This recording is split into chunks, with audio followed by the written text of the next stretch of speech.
জাতীয় সঙ্গীতের অবমাননা, জাতীয় সঙ্গীতের কার্যক্রম থামিয়ে দেওয়ার ঘটনা ঘটেছে। ঢাকাতে গত 10ই মে এনসিপির আন্দোলনে কারা এই কাজ করেছিল সেই দায় এনসিপি নেয়নি, কিন্তু পুরো দায় এনসিপির উপরেই চেপেছে।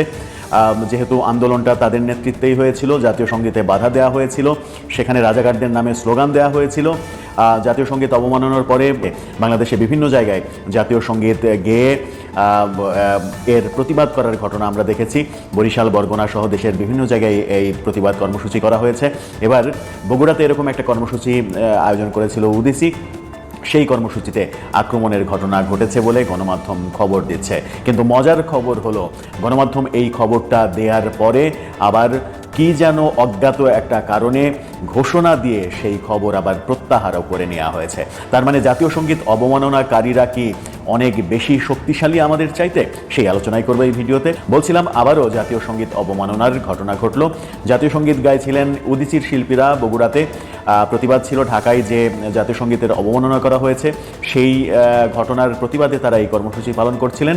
সেখানেই এক শ্রেণীর উগ্র সাম্প্রদায়িক গোষ্ঠী, বেশ কয়েকজনের দল, 20-25 জনের একটা দল গিয়ে সেটাতে বাধা দেয় এবং সেটা পণ্ড করে দেয়। সেখানে তারা বিভিন্ন রকমের স্লোগান দেয়, যে স্লোগানগুলো বৈষম্য বিরোধী আন্দোলনের সময় বিভিন্ন জনকে দিতে দেখা গেছে।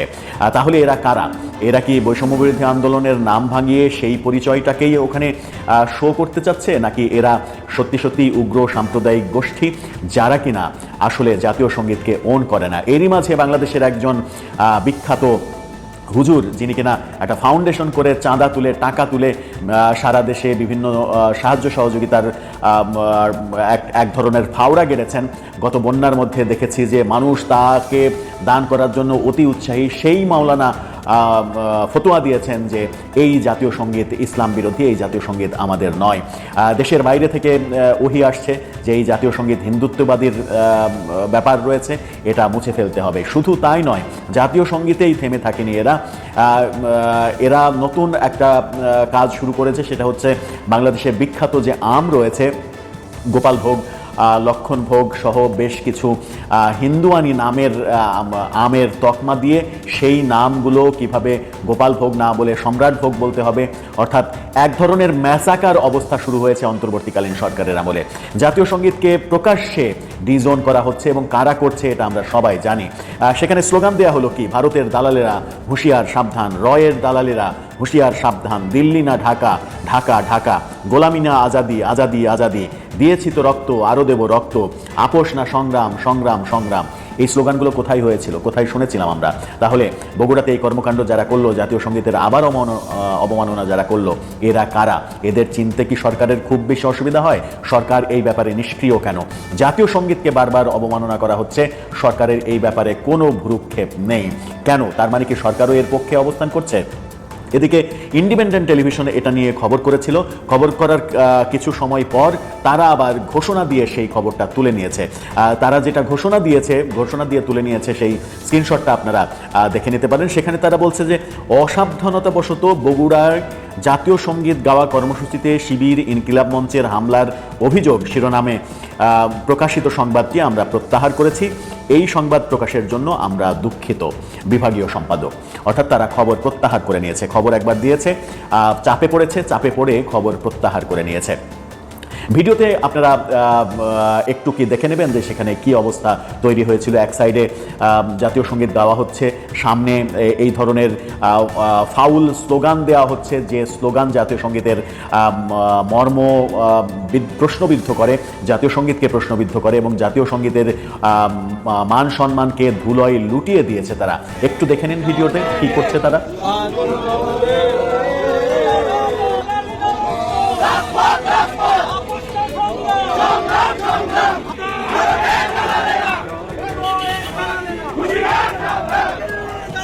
হুঁশিয়ার সাবধান, এটা যদি চলতে থাকে, এভাবেই যদি চলতে থাকে এই দেশে জাতীয় সঙ্গীতের অবমাননা, মুক্তিযুদ্ধের অবমাননা, মুক্তিযোদ্ধাদের অবমাননা, তাহলে সরকার কি বিতর্কিত হচ্ছে না? সরকার কি প্রশ্নের মুখে পড়ছে না? যদি সরকার প্রশ্নের মুখে পড়ে তাহলে সরকারের উত্তরটা কি দেবে? সরকার কোন পক্ষের মানুষ, সেই উত্তরটা সরকারকে কিন্তু দিতেই হবে।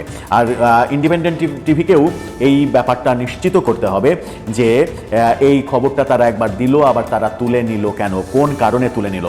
তাহলে কি তারা ভুল খবর দিয়েছিল, ভুল খবর দিয়ে মানুষকে ভুল মেসেজ দিয়েছিল, নাকি চাপে পড়ে মবের ভয়ে তারা এই খবরটি তুলে নিল? তাদেরকেও এই ব্যাপারটা স্পষ্ট করতে হবে।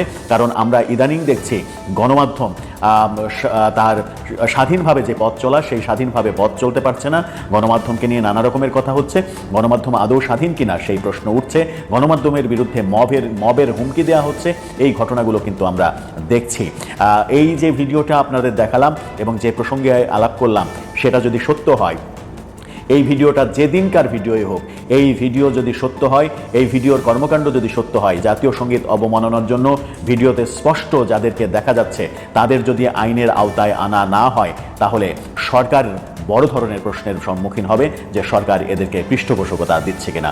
দর্শক, আপনার কি মনে হয়? আপনার মতামত জানিয়ে লিখতে পারেন।